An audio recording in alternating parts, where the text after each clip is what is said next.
Hello, kiddies. Welcome back to Uncle Shaymus and Friends. This week we'll be doing the story Jack and the Beanstalk, adapted by yours truly, Shaymus McJameson. Ha ha ha! Also, I did all the artwork like usual, so you can envy that, because it's awesome. So, without any further ado, let's get started. There once was a poor widow who lived with her son Jack far out in the country in a poor, dilapidated cottage. Jack was a well-natured and sweet boy, but very lazy. When at last there was no money left to buy food, Jack's mum said, "Jack, we must sell our dairy cow and take it to the market and sell her for a good price." So Jack set off down the road to the town with the cow. It was a long walk. On his way to the market, Jack met a strange man who asked, "Hey, what a fine cow. Where are you going with her?"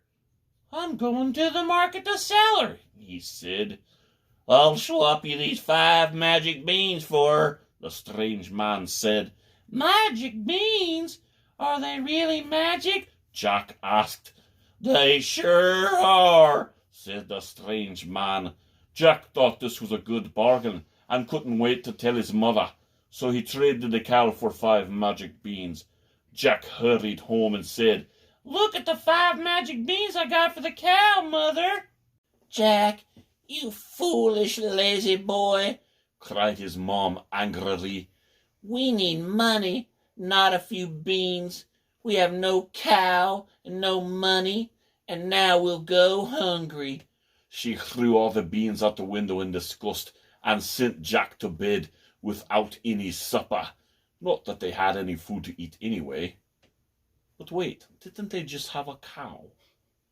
Oh, never mind. When Jack awoke the next morning, he noticed an odd shadow across his window. He ran outside to see his huge beanstalk had sprung up during the night. It grew so high in the sky, he could not see the top. Those beans really were magic. Hey, wait, what's at the top? Jack said. Jack was curious and decided to climb up the beanstalk. He climbed for hours until he could no longer see his mother's cottage. When he finally reached the top, he saw a magnificent castle in the clouds. That magnificent castle looked as if it were a vision from a dream. He knew from his tired arms and legs that he had not just dreamed the long climb. He rubbed his eyes to make sure he was not seeing things, then started towards the castle. As he got closer to the castle, Jack met a beautiful fairy. The fairy told him about the giant. "The giant who lives in a castle killed your father a long time ago and stole all of your father's gold. You should take it back. It's rightfully your family's gold." And then, poof, the fairy disappeared without a trace. When Jack reached the castle, he knocked on the door. The door slowly opened, and a huge giantess answered the door. She was the tallest woman he had ever seen. Since she was so incredibly tall, she didn't notice small young Jack at the door. "Excuse me, ma'am," Jack asked the giantess as he tugged at her skirt. "I've been on a very long journey, and I'm absolutely starving. Please, might you have any food?" "You poor thing," said the giant lady. "Quick, come in before my giant husband gets home. Let's get you some supper. But be warned, if you stay here, my giant husband will have you for supper." But Jack was so hungry, he did not care. The woman gave in and fixed Jack a good supper. Jack ate until his belly was completely full. He was very happy. Soon the room began to shake as they heard the thump, thump, thump of heavy footsteps. "Oh no, my giant husband is coming," said Mrs. Giant. "Quick, hide in the oven." As soon as Jack hid in the oven, the giant entered the room, sniffing the air, and roared, "Leave off of 'em! I smell the blood of an Englishman. Be he alive or be he dead, I'll grind his bones into my bread. It's just your supper. There's nobody here but us, said the wife. The giant ate his huge supper in one huge swallow, while Jack hid in the oven and watched. The giant roared to his wife, "Fetch me my gold coins, woman." The woman brought the bag of coins that had belonged to Jack's father. The giant fell fast asleep and was counting the gold. Jack snuck out of the oven, tiptoed across the room, took the bag of coins, and ran back to the beanstalk. He threw the bag down to his mum in the garden and climbed down, down, down as fast as he could.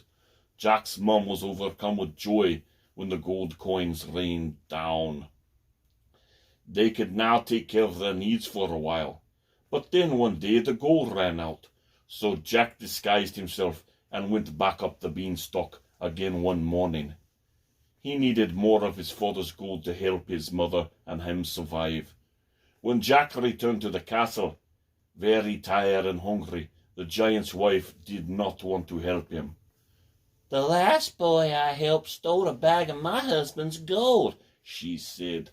But Jack was so polite, she finally let him in and gave him a drink of water. Just then, the giant's footsteps shook the floor. Jack barely had time to hide in the cupboard before the giant entered the kitchen and roared angrily, "Fee-fi-fo-fum, I smell the blood of an Englishman. Be he big or be he small, I'll eat him up, shoes and all." Don't be silly. It's just your breakfast, said the giant's wife. The giant sat down to eat his food as Jack watched the cupboard. When the giant finished his meal, he demanded, "Now bring me my hen, woman." Jack heard the giant shout, "Lay!" When he peeked through the hole in the cupboard, to his astonishment, he saw the hen lay a perfect, solid, golden egg. After he told the hen to lay 3 golden eggs, the giant fell asleep. When Mrs. and Mr. Giant finally went to bed, Jack crept out of the cupboard and went to the table to take a better look at the hen that laid the golden egg. "Please help me," said the hen. Jack jumped to surprise. "You can talk?" "Yes," said the hen. "And the giant is very cruel. Every day he forces me to lay a golden egg. Please take me away from here." Jack couldn't say no to a talking hen that lays golden eggs. "Okay," said Jack, "but we must be quick, and we must be very quiet." Jack took the hen in his arms, ran out of the castle as fast as he could, and together they scampered down the beanstalk. "Thank you," said the hen. "How can I ever repay you?"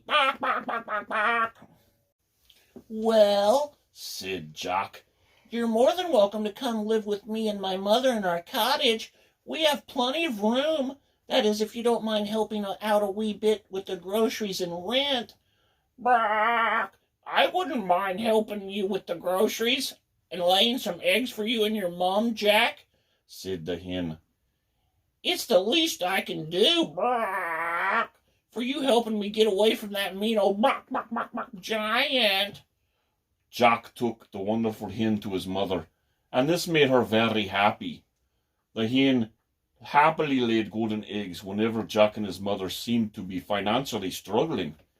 With the golden eggs, Jack and his mother were able to fix up the cottage and always had plenty to eat. After a while, however, Jack decided to climb back up the beanstalk. Jack snuck back into the castle and hid in a large pot.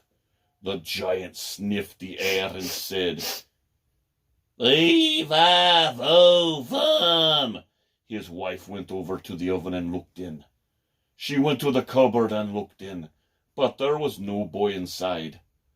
After the giant ate his supper, he demanded that his wife, "Bring me my golden harp, woman."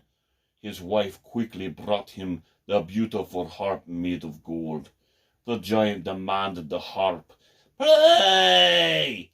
And Jack's astonishment, it began to play a gentle lullaby. It was not long before the giant lulled to sleep by the music, and his wife left the kitchen. When Jack heard the giant snoring, he knew it was safe to climb out of the pot, and he went to the table to get a better look at the harp that could play all by itself and sing. "Please help me," said the harp. Jack jumped back in surprise. "You can talk?" "Yes," said the harp, "and the giant is very mean. Every night he forces me to sing and play him a song so he can go to sleep. Please get me out of here." Jack couldn't say no to the talking harp that played itself. "Okay," said Jack, "but we gotta be very quick, and we must be very quiet." Jack took the harp in his arms and ran out of the castle as fast as he could towards the beanstalk. But as soon as the harp stopped playing, the sleeping giant awoke. When he saw that his harp was gone, the giant roared in anger and chased Jack. Roar!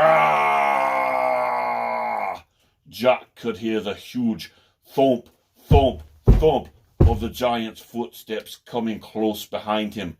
He knew the giant took very large steps, so he was scared that the giant would catch up with him. But the angry giant had just finished a huge supper. His belly was very, very full, and it slowed him down enough for Jack to reach the beanstalk ahead of the giant. As Jack and the harp were scurrying down the beanstalk, Jack yelled to his mom, "Mother, bring me the axe." The giant was halfway down the beanstalk when Jack reached the ground. Jack took the axe from his mum, and with one mighty chop, he cut the beanstalk in two.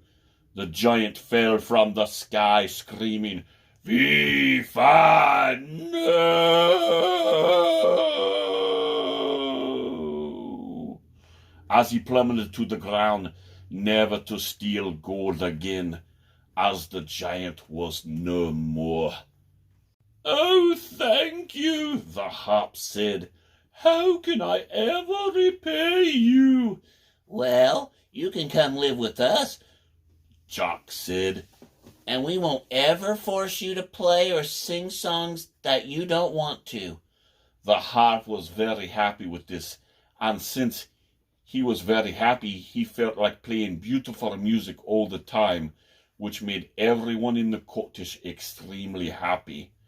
Jack, his mum, the hen, and the harp lived very well, were very happy, and were never hungry again. The end. Now, the moral of the story: don't be a meanie and a thief, and you won't get your beanstalk chopped down, lose your gold, your hen, or your harp. So, there we go, guys. There's a special shout out to a good friend of mine from Scotland, Ryan. You know who you are. You're amazing, no matter what your dad says. Not really, he loves you. Now, let's also give it up to Autism Awareness Month. Very important. Very, very, very nice. Thank you all for listening to my story. We'll be back early next week with a very nice Easter story for you guys. Now, mind your mom, eat your veggies, and brush your teeth. Until next time. Bye!